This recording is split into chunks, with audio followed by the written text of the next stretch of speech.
Right, so I suppose we'll kick things off with Juventus, start at the top.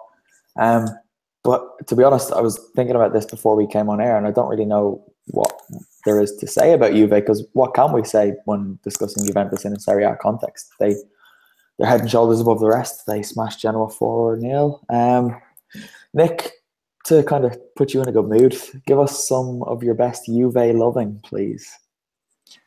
Yeah, I guess it's almost when we do the pod every week, we do maybe brush over Juve a bit because it's the same old with them, and yeah, I guess a lot of more of the competition in the table is further down the table. So which is understandable, but I guess it's probably time we do pay them a bit of praise, because I mean, not only from the Barcelona match, but the way they've been going about themselves on the pitch, both between the Champions League, at the Champions League by knocking out Barcelona, but then the way they're just going about their business in Serie A in the meantime,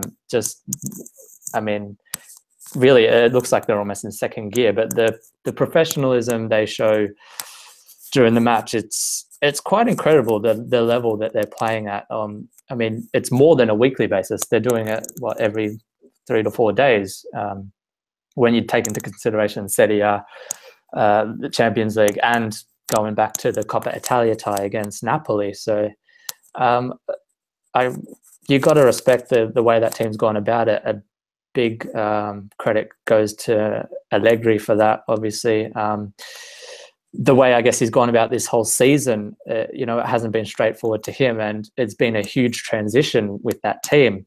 Obviously, Paul Pogba leaving before the start of the season, Pjanic coming in, Gonzalo Higuain coming in, but then actually changing that iconic back three, which at the time, we spoke about it, and there was so much speculation about that changing to the back four, and was it right? Was he doing the right thing, or should he stick with what they know? And but he's proved that he knew exactly what he was doing. That 4-2-3-1 system has worked incredibly, and they just continue to go about their business. They're a professional outfit. They continue to outdo the rest of Serie A clubs in that aspect. And I guess looking at how they're solely representing Serie A, and they have been for, let's be honest, the last 3 or 4 years in Europe. So it's kind of times like this when I think the clubs, the Serie A community in general, maybe should stop criticizing and blaming the Juve for this and that, or the refs and all that, but actually looking at them and seeing how they can kind of lift themselves to be at their level, because they're just so far ahead of anyone else. Yeah, and I think that we do kind of forget that, because it's not all that interesting to talk about them all the time, because you're just heaping praise on them, and that in itself is testament to just how good they are. And I think you're right to mention Allegri, because he often comes under some unfair criticism, even from back when he was at Milan. He's had some problems to deal with this year with Bonucci and Dybala, seemingly on a personal level. And if you look at what Bonucci has done since that infamous confrontation on the touchline, when he then was banned from the Champions League game, and then the Dybala thing where he didn't shake his hand, but they've just brushed it aside and got on as professionally as ever. Vito, you actually wrote about Juventus for us recently, particularly their defense. So have you any thoughts on Juve, just as a general topic of conversation rather than focusing on the Genoa game?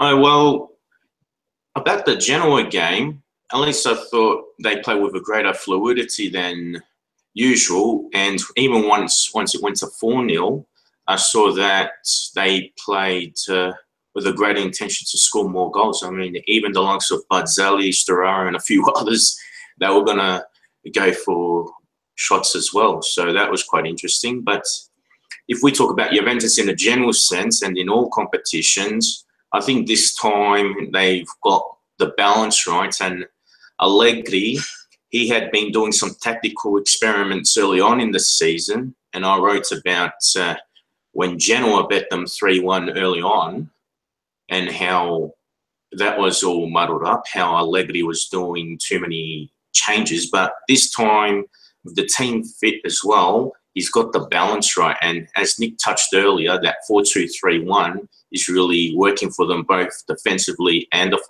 offensively. One of the things before you were writing the article, I spoke to you briefly about their defense, and we we're kind of comparing it to previous great defenses.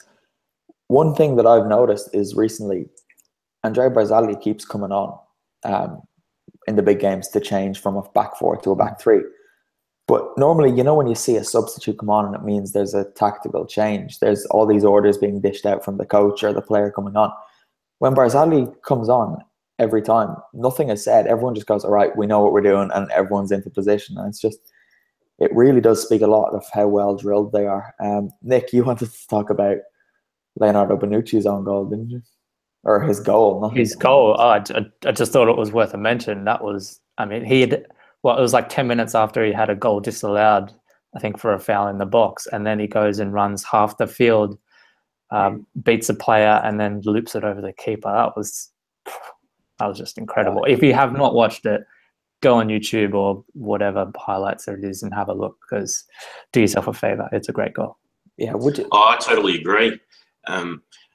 Not only was it a great run from halfway, but I was reading the match reports in La Gazzetta dello Sport, and one of the writers there called it a Bonenbauer goal. So basically combining Bonucci's surname and Franz Beckenbauer's one.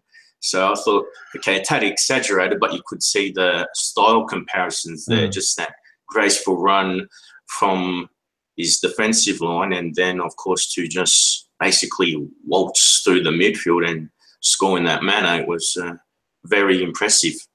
Yeah, that's definitely high praise, but that's one of the things we've come so used to seeing from Bonucci, isn't it? He's absolutely brilliant on the ball. He's as comfortable as most midfielders would aspire to be.